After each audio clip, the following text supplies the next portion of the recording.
kajian setiap minggu pagi ya di masjid yang tercinta ini. Alhamdulillah hari ini kita sehat dan mudah-mudahan atas izin Allah kita semua tidak kekurangan dari apapun yang kita butuhkan. Karena memang Allah berjanji untuk selalu memenuhi kebutuhan kita. Bukan keinginan tapi kebutuhan kita. Ya, tidak semua keinginan akan dipenuhi, tapi semua kebutuhan akan diberikan. Ya, hanya keinginan-keinginan yang baik, insya Allah itu yang akan dipenuhi. Mudah-mudahan. Salawat dan salam semoga dilimpahkan Allah kepada Nabi kita Nabi Muhammad SAW, kepada keluarganya, para sahabatnya, tabi'in dan juga kita semua yang menjadi umatnya sampai hari kiamat. Bapak-bapak, ibu-ibu yang dirahmati Allah, pagi ini kita akan membahas tafsir Al-Quran, surah Al-Hujurat, surah yang ke-49, dari ayat 1 sampai ayat yang ke-7. Kita coba bahas ya. Yang ada Quran silakan di HP-nya atau Quran di bukunya. Surah Al-Hujurat, surah yang ke-49, ayat 1 sampai dengan ayat yang ke-7. A'udzubillahi minasyaitonirrajim. Ya ayyuhalladzina amanu la tuqaddimu baina yadayillahi wa rasulih wattaqullaha innallaha sami'un alim. Ya ayyuhalladzina amanu la tarfa'u aswatakum fawqa sawtin nabi wa la tajharu lahu bil qawli kajahri ba'dikum li ba'din an tahbata a'malukum wa antum la tash'urun. Innal ladzina yaghudduna aswatahum inda rasulillahi ulaika alladzina imtahanallahu qulubahum littaqwa lahum maghfiratu wa ajrun 'adzim. Innal ladzina yunadunaka min wara'il hujurati aktsaruhum la yaqilun walau annahum sabaru hatta takhruja ilaihim lakana khairun lahum wallahu ghafurur rahim. Ya ayyuhalladzina amanu in ja'akum fasiqun binaba'in fatabayyanu an tusibu qauman bijahalatin fatusbihu ala ma fa'alatum nadimin. Wa'lamu anna fikum Rasulullah law yuti'ukum fi katsirin minal amri la'anittum walakinna Allah habbaba ilaikumul imana wa zayyanahu fi qulubikum wa karraha ilaikumul kufra wal fusuqa wal isyan wa ulaika humur rasyidun. Shadaqallahul adzim. Ya ayyuhalladzina amanu, wahai orang-orang yang beriman, la tuqaddimu, janganlah engkau atau kalian mendahului baina yadayillahi wa rasulih. Janganlah kamu sekalian mendahului Allah dan Rasulnya. Wattaqullah, dan bertakwalah kepada Allah. Innallaha, sesungguhnya Allah, sami'un, maha mendengar, alimun, maha mengetahui. Bapak Ibu, surah Al-Hujurat, surah yang ke-49. Surah ini dinamakan Al-Hujurat, yang artinya kamar-kamar atau ruangan-ruangan. Dijadikan nama Al-Hujurat itu kata yang satu kata yang ada di ayat yang keempat. Innal ladzina yunadunaka min wara'il hujurat. Nah, ayat itu yang dijadikan nama surah ini. Surah ini termasuk ke dalam golongan surah Madaniyah, ya, dan isinya merupakan nasihat, Pak. Nasihat sekaligus juga peringatan bagi orang-orang yang beriman. nasihat atau peringatan yang berkaitan dengan akhlakul karimah, ya, dengan akhlak mulia seorang mukmin, ya Bapak Ibu. Makanya di surah ini banyak ayat-ayat yang diawali dengan kalimat ya ayyuhalladzina amanu, wahai orang-orang yang beriman. Yang pertama, Allah Subhanahu wa taala mengingatkan kita orang-orang mukmin agar tidak mendahului Allah dan Rasul-Nya. Ya, wahai orang-orang yang beriman, janganlah kamu mendahului Allah dan Rasul-Nya. Apa yang dimaksud mendahului di sini? Yang dimaksud mendahului di sini adalah mendahului Allah dan Rasul-Nya di dalam memutuskan perkara, Pak. Ya. Jadi seorang mukmin tidak boleh di dalam memutuskan suatu perkara, ya, mendahului Allah dan Rasul-Nya. Tidak boleh memutuskan suatu perkara sebelum mendapatkan keputusan dari Allah dan Rasul-Nya. Itu yang dimaksud. Ya. Seorang mukmin tidak boleh dia berbicara, ya, tentang agama, ya, sebelum atau dia tidak boleh berbicara tentang agama sebelum Allah dan Rasul-Nya membicarakannya. Termasuk juga peringatan dari Allah Subhanahu wa taala kepada orang-orang yang beriman agar dia tidak membuat keputusan sebelum melihat keputusan yang telah ditetapkan Allah dan Rasul-Nya. Ya. Bapak-bapak, ibu-ibu yang dirahmati dan dimuliakan Allah, banyak orang-orang yang berbicara tentang agama, tapi mereka berbicara tentang Islam menurut ro'yunya, menurut pendapatnya sendiri, Pak. Ya. Nah, ini yang diingatkan Allah dan Rasul. Dia tidak melihat Al-Quran, dia juga tidak melihat hadis. Dia berbicara tentang agama menurut akalnya masing-masing, ya, menurut logikanya masing-masing. Nah, ini yang diperingatkan Allah Subhanahu wa taala kepada kita.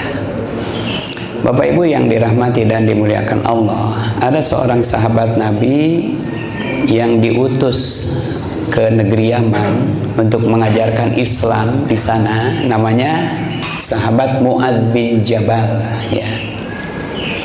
Dia diutus oleh Rasulullah SAW untuk mengajarkan kepada penduduk Yaman tentang Islam.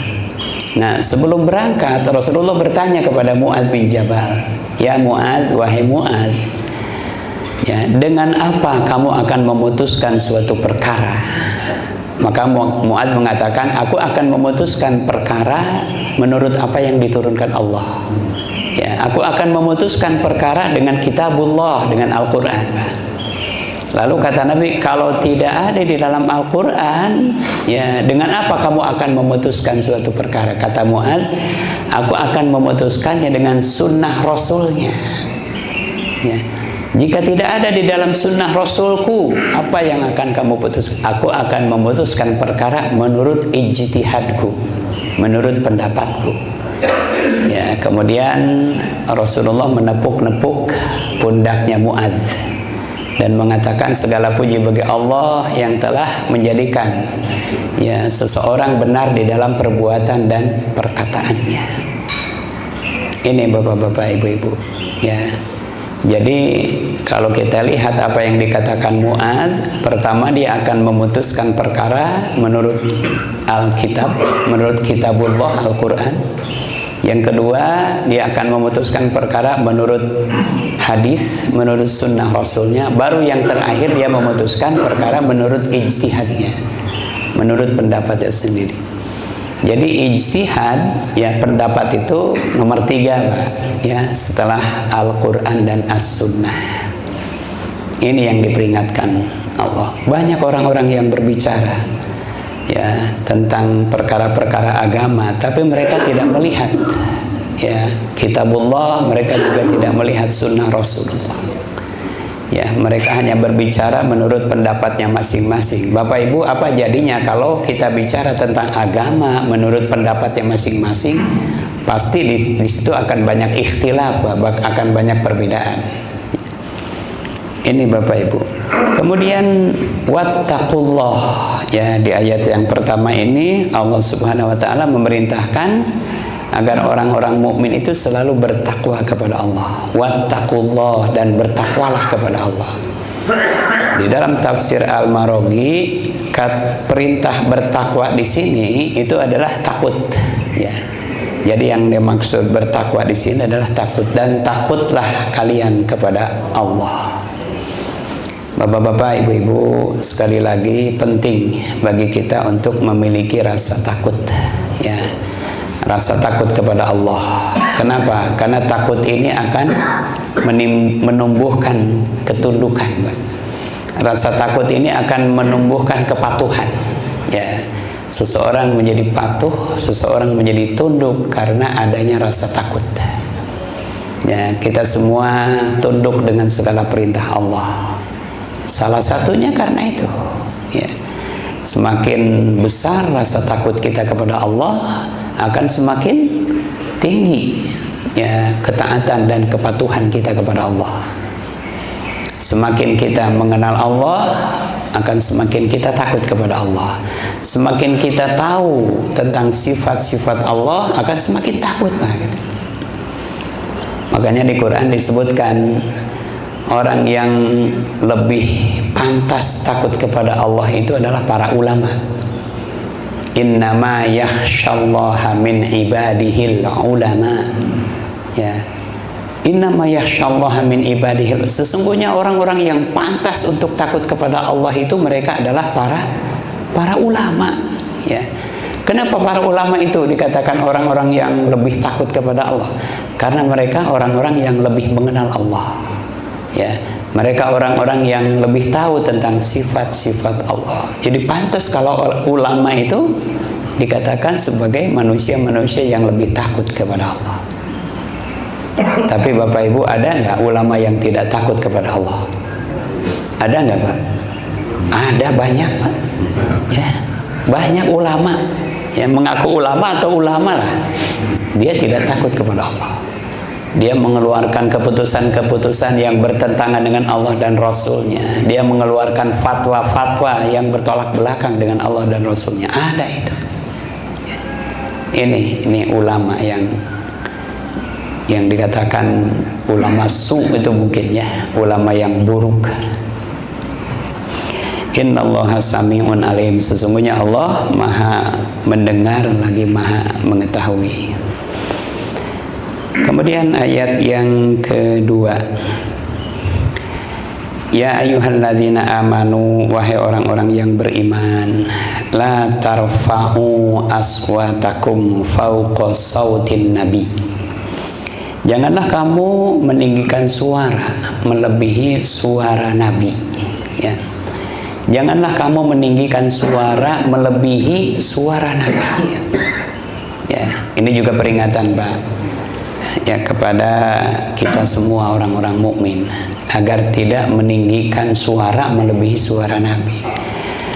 Bapak Ibu, ada satu riwayat berkaitan dengan turunnya surah 2 ayat 49 ini. Ya, di dalam hadis yang diriwayatkan oleh Imam Bukhari diriwayatkan ada serombongan orang, ya, dari kabilah Bani Tamim. Ya, kabilah Bani Tamim ini kabilah yang berada di luar Madinah. Mereka datang ke Madinah untuk bertemu dengan Rasulullah SAW, ya.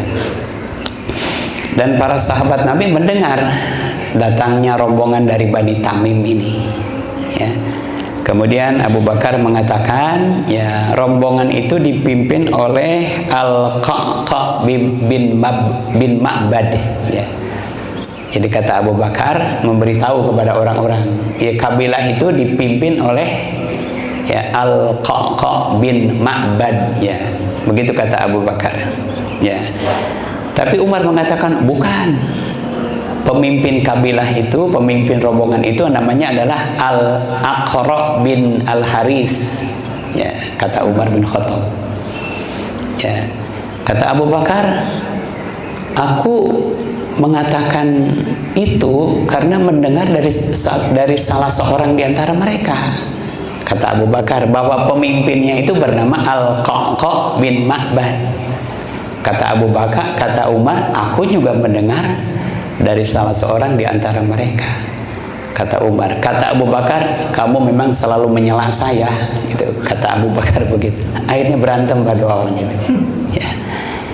Jadi Bapak Ibu, berbeda pendapat ini ya seringkali menjadikan pertengkaran ya di antara dua orang. Jangankan kita orang-orang biasa, para sahabat Nabi juga begitu. Ya, berantem Abu Bakar, tapi bukan berkelahi saling pukul. Ya, mereka saling berbicara dan akhirnya mereka berdua berbicara dengan keras. Ya, kemudian Rasulullah SAW datang ke situ dan memperingatkan keduanya, tapi mereka tidak mendengarnya karena dua-duanya bicara keras. Ya. Maka Rasulullah diam dan turun ayat ini.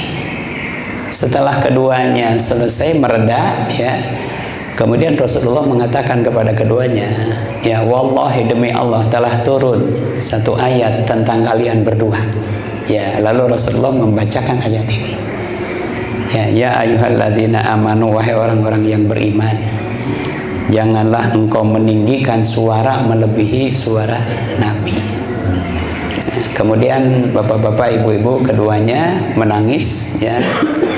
Abu Bakar dan Umar bin Khattab menangis karena mereka diperingatkan langsung oleh Allah Subhanahu wa taala.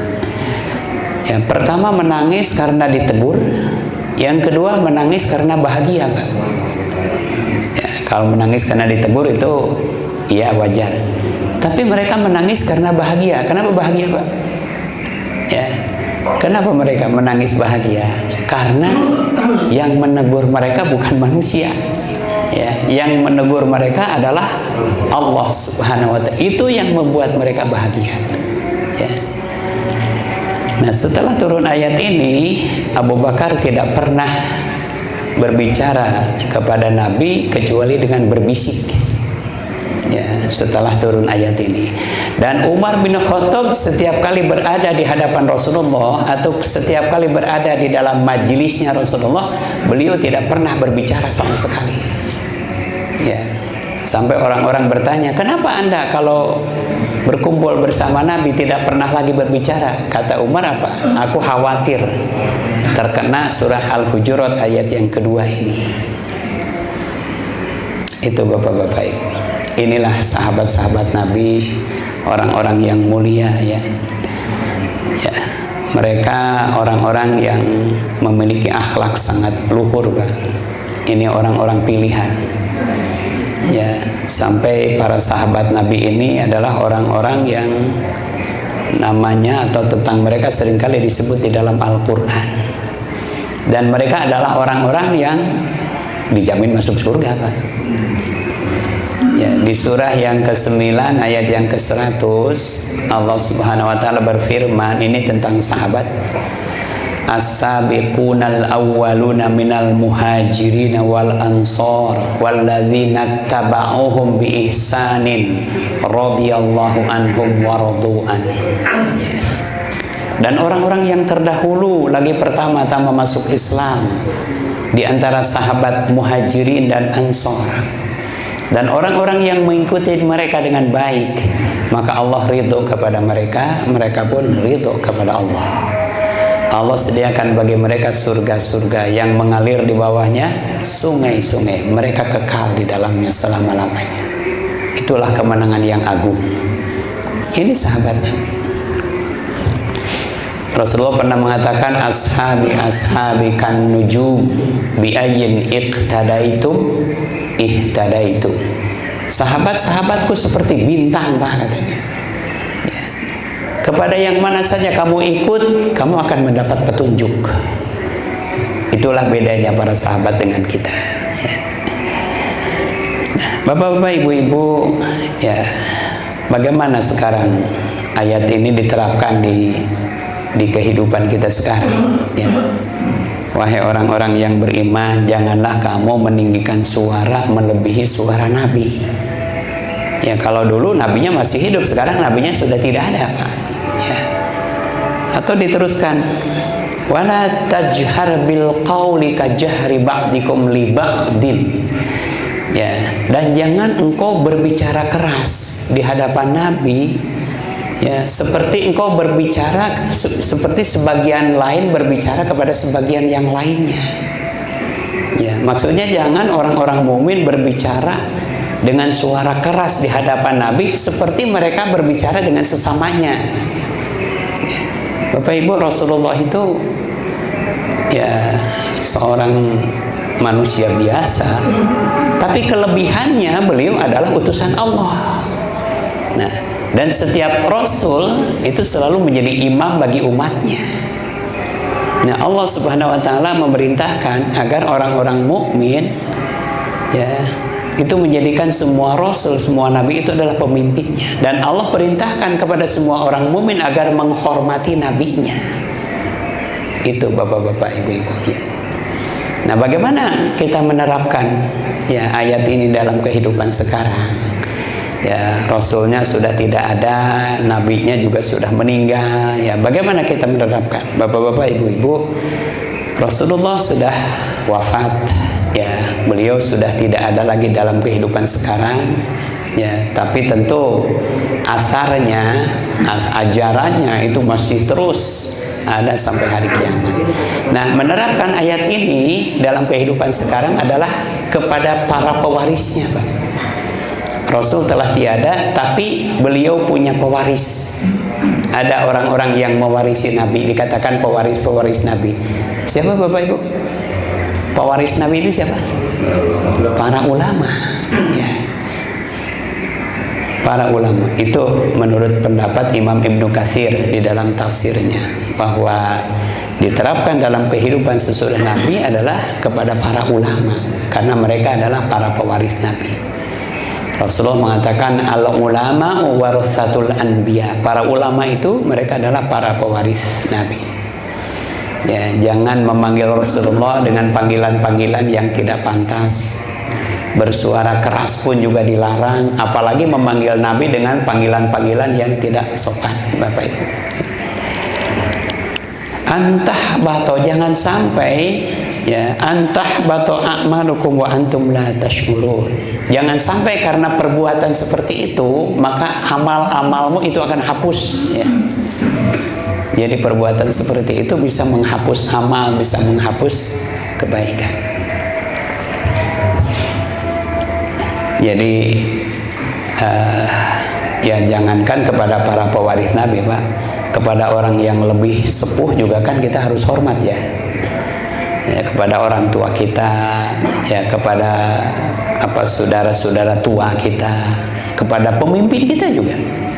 Ya. Bahkan ada undang-undang di kita ya, undang-undang ada pasal yang tidak boleh menghina seorang kepala negara, kan begitu Pak? Ada kan itu pasalnya Pak ya? Menghina kepala negara itu tidak boleh ya. Ya sama menghina ustadz juga tidak boleh Bapak Ibu ya.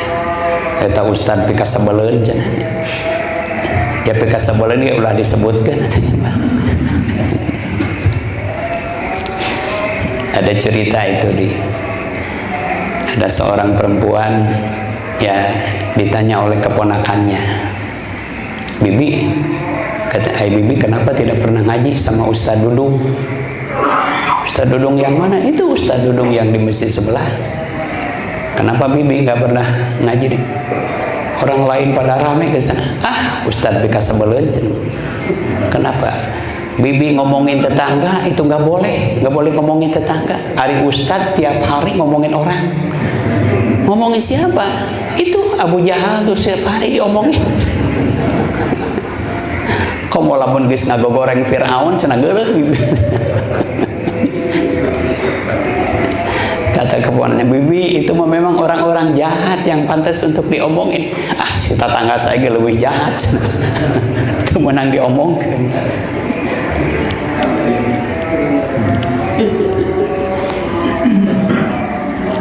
Ayat yang ketiga,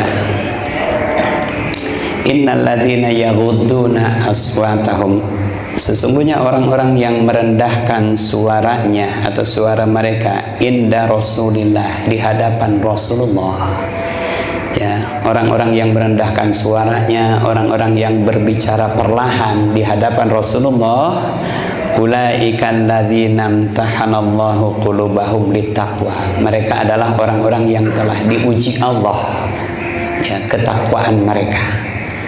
Ya, jadi mereka orang-orang yang tidak meninggikan suaranya, berbicara perlahan di hadapan Rasulullah. Mereka itulah orang-orang yang telah diuji ketakwaannya. Itu Bapak Ibu, ya, memang semestinya begitu.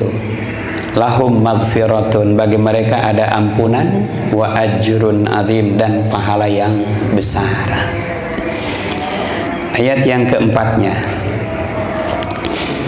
innal ladzina yunadunaka min wara'il hujurati aktsaruhum la ya'qilun. Innal ladzina, sesungguhnya orang-orang yang memanggilmu, ya, innal ladzina yunaduna min wara'il hujurat, ya, dari luar kamarmu. Aktsaruhum, kebanyakan mereka, la yaqilun, orang-orang yang tidak mengerti. Bapak Ibu, ada asbabun nuzul, ya, ada sebab turunnya ayat ini. Ada sekelompok orang datang dari pedesaan, Pak. Ya, mereka dikenal dengan orang-orang apa, Pak? Orang yang dari pedesaan di Arab itu dikenal dengan orang-orang apa? Badui. Badui, ya. Bukan Badui, Pak. Kalau Badui mah di Banten. Badui, ya. Nggak tahu, mungkin Badui itu dari kata Badui, ya. Ya. Dan mereka orang-orang yang hidup di pegunungan. Pekerjaan mereka sehari-hari adalah menggembalakan kambing.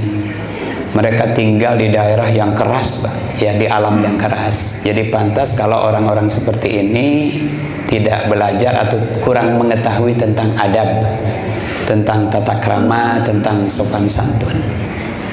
Nah, suatu hari orang-orang ini datang, ya, ke Madinah. Mereka ingin bertemu dengan Rasulullah. Ya, mau apa? Cuma satu, Pak. Mau nanya cuma satu. Apa? Nanyanya, kalau kami sakit boleh nggak kami berobat? Itu aja yang mau ditanyakan.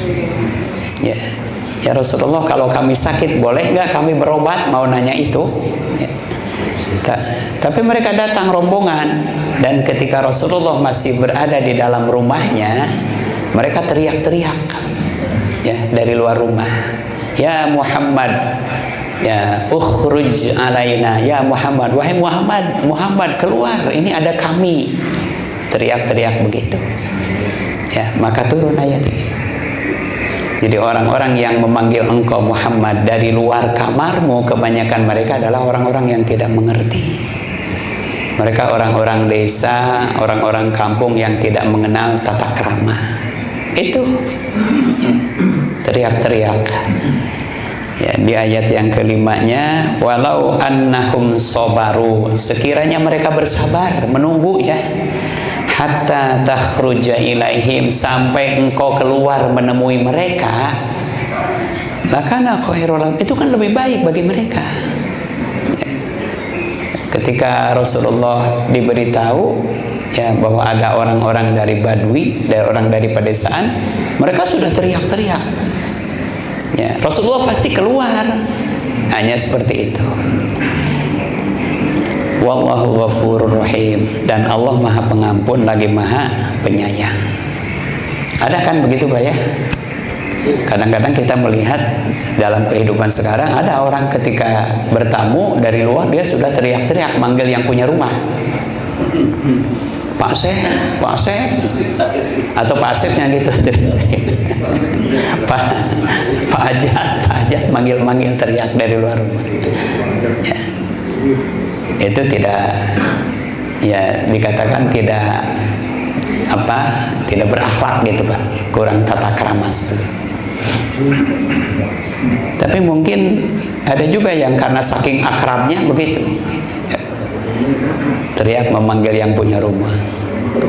Bahkan ada kadang-kadang teriaknya bukan manggil nama orang, tuh, oi, begitu mungkin.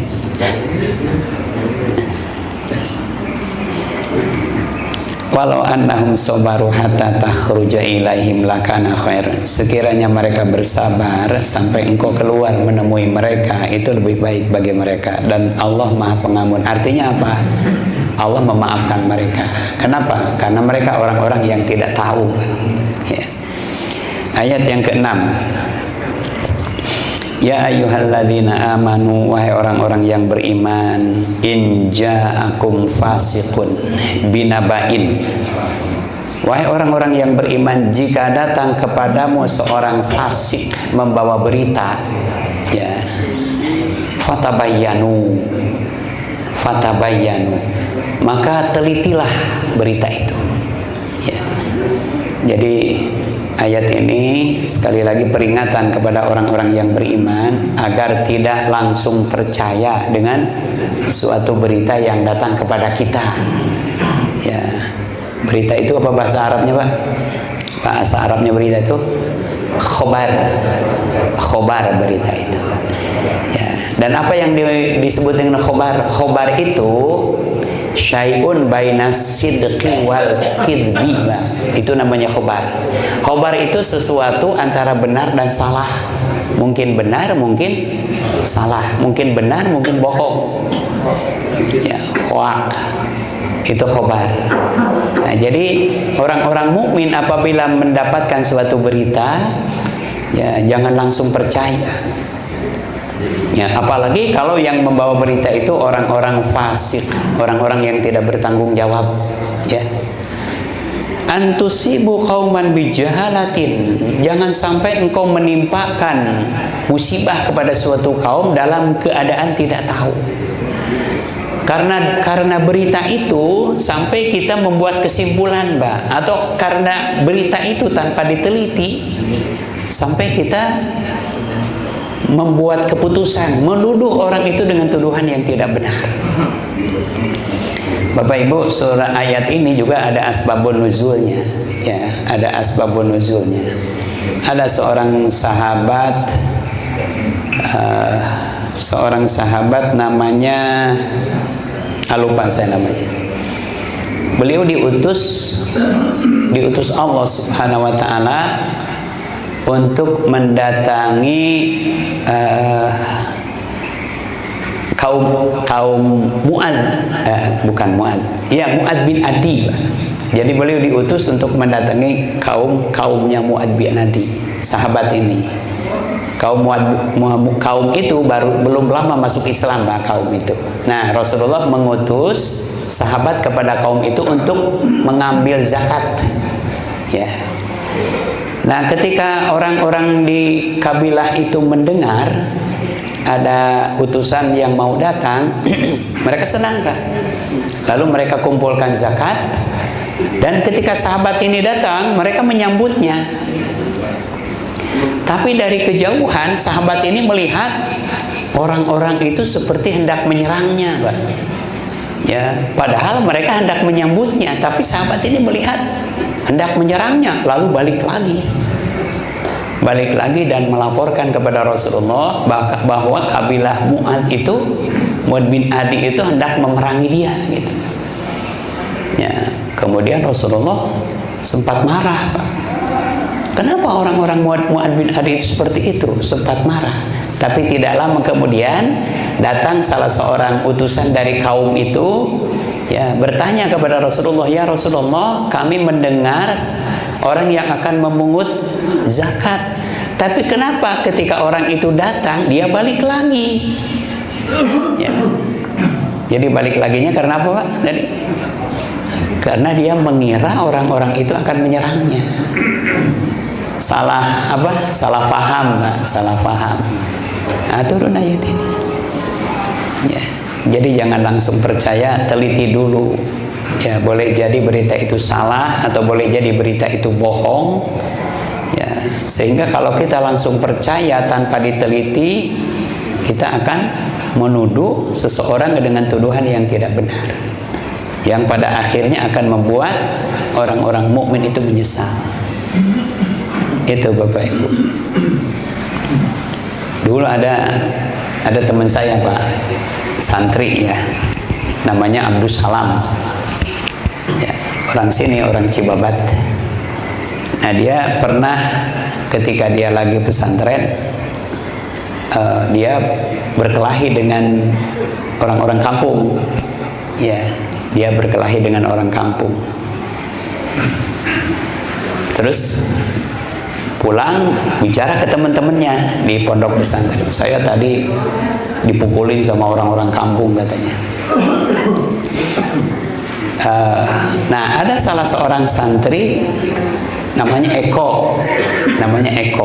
Si Eko ini tukang berantem juga. Kata si Eko, kamu dipukulin orang kampung? Ya, siapa yang mukulnya? Disebutin itu gitu. Udah, besok kita ke sana katanya. Aku yang hadapin mereka. Pergilah si Eko ini Pak sendirian. Ya, dan di situ orang-orang kampung sudah nunggu nih. Ini santri yang lain satu pondok itu pada keluar ikut di belakang si Eko ini, pingin melihat bagaimana si Eko berkelahi dengan orang kampung. Melihat santri banyak di belakangnya pada lari. Kata santri-santrinya apa? Bener si Eko jago. Orang kampung pada lari, padahal mereka takut sama yang di belakangnya. Itu salah sangka itu Pak. Ayat yang ke-7, ayat terakhir. Wa'lamu, dan ketahuilah, anna fikum Rasulullah, di tengah-tengah kalian ada Rasul Allah. Lau yuti'ukum fi katsirin minal amri la'anittum. Sekiranya dia mengikuti semua keinginan kalian, pasti kalian akan susah nanti. Ayat ini peringatan kepada para sahabat. Di tengah-tengah kalian itu ada Rasul. Dengan keberadaan Rasul, kalian bisa jadikan beliau sebagai tempat bertanya supaya tidak salah langkah, supaya tidak salah mengambil keputusan. Ya, bapak-bapak, ibu-ibu, di masa hidupnya para sahabat tidak ada persoalan yang tidak selesai, tidak ada masalah yang tidak bisa dipecahkan. Di masa hidupnya para sahabat tidak ada dua orang yang berselisih yang tidak sampai, yang tidak ada dua orang yang berselisih yang tidak akur. Semua selesai karena di tengah-tengah ada Rasul, tempat mereka bertanya, tempat mereka meminta fatwa. Ya, itu bapak-bapak, ibu-ibu, jika di tengah-tengah suatu masyarakat ada orang yang ahli dalam satu bidang, begitu kan Pak ya? Misalnya ada salah seorang yang ahli di bidang hukum, maka dia bisa dimanfaatkan oleh masyarakat di situ untuk bertanya tentang hukum, sehingga tidak ada masalah hukum yang tidak selesai dengan adanya orang itu. Seperti itu Pak. Ya. Jika di tengah-tengah kita misalnya ada salah seorang pejabat di pemerintahan, ya, kemudian kebetulan jalan-jalan pada rusak Pak, kira-kira bisa selesai Pak? Ya, itu.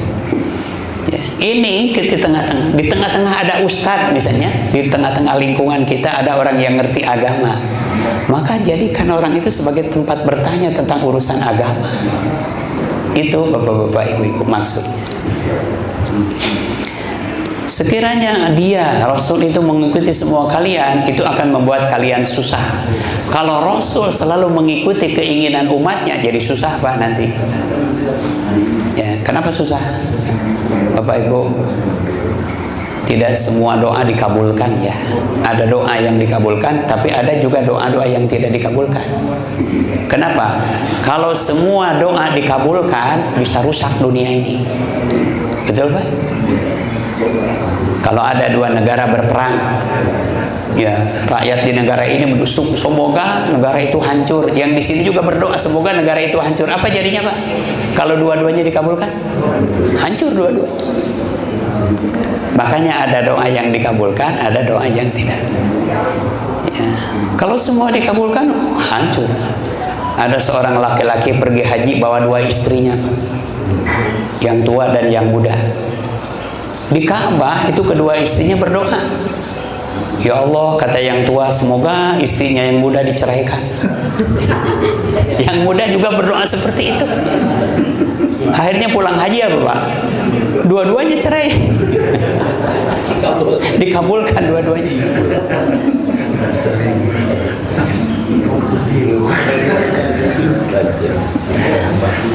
Walakinnallaha habbaba ilaikumul iman. Nah, ini cuplikan ayat yang ketujuh.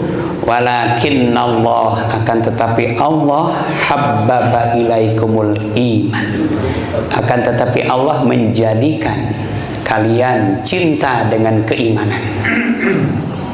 Ya. Walakinnallaha habbaba ilaikum, akan tetapi Allah menjadikan kalian cinta dengan keimanan. Wa zayyanahu fi qulubikum, dan Allah jadikan iman itu terasa indah, Pak, di dalam hati orang-orang mukmin. Ini Bapak-bapak, Ibu-ibu, ini janji Allah yang diberikan kepada orang-orang mukmin. Apa? Allah menjadikan orang-orang mukmin itu cinta dengan keimanan. Ya, dan Allah jadikan iman itu terasa indah di dalam hati orang-orang mukmin. Ini orang mukmin. Bapak Ibu, cinta dengan keimanan kita. Kita beriman kepada Allah, kita percaya kepada Allah, dan kita cinta dengan keyakinan itu.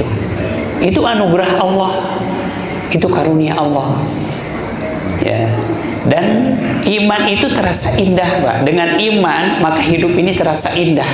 Ya. Betul kan, Pak, ya? Itu yang kita rasakan. Dan apa di sini? Wa karroha ilaikumul kufra wal fusuqa wal isyan. Nah, ini, dan Allah jadikan orang-orang mukmin itu apa? Benci dengan kekafiran, benci dengan kedurhakaan, dengan kefasikan, dan benci dengan perbuatan maksiat. Ini seorang mukmin. Jadi seorang mukmin telah dikarunia Allah kebencian, Pak. Kebencian apa? Kebencian akan kekafiran, kebencian akan kefasikan, dan juga kebencian dengan perbuatan maksiat. Ini anugerah. Dan ini ditanamkan ke dalam hati orang-orang mukmin. Cinta dan kebencian ini ditanamkan. Bapak Ibu, jika ada seorang mengaku mukmin tapi dia senang berbuat maksiat, berarti itu menyalahi itu. Jika ada seorang mukmin tapi dia senang berbuat dosa, berarti itu menyalahi itu. Ya, salah itu. Karena seorang mukmin itu telah ditanamkan kebencian akan kekafiran, kefasikan, dan kemaksiatan. Ya. Jadi jika ada seorang mukmin masih senang berbuat dosa, masih senang berbuat maksiat, berarti belum sempurna itu imannya.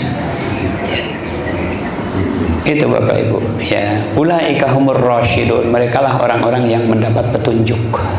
Nah, ayat 8-nya satu lagi, fadlam minallahi wa ni'mah. Itulah karunia Allah dan nikmat. Itulah karunia dan nikmat dari Allah. Ya. Wallahu alimun hakim, dan Allah Maha mengetahui lagi Maha bijaksana. Demikian Bapak-bapak, Ibu-ibu, tafsir singkat dari surah Al-Hujurat ayat 1 sampai dengan ayat yang ke-8. Mudah-mudahan ini menjadi tambahan atau masukan untuk kita semua, dan semoga bermanfaat. Ada pertanyaan, Bapak Ibu? Kalau tidak ada, kita tutup dengan doa kafaratul majlis. Subhanakallahumma wa bihamdika asyhadu an la ilaha illa anta astaghfiruka wa atubu ilaik. Wassalamualaikum warahmatullahi wabarakatuh.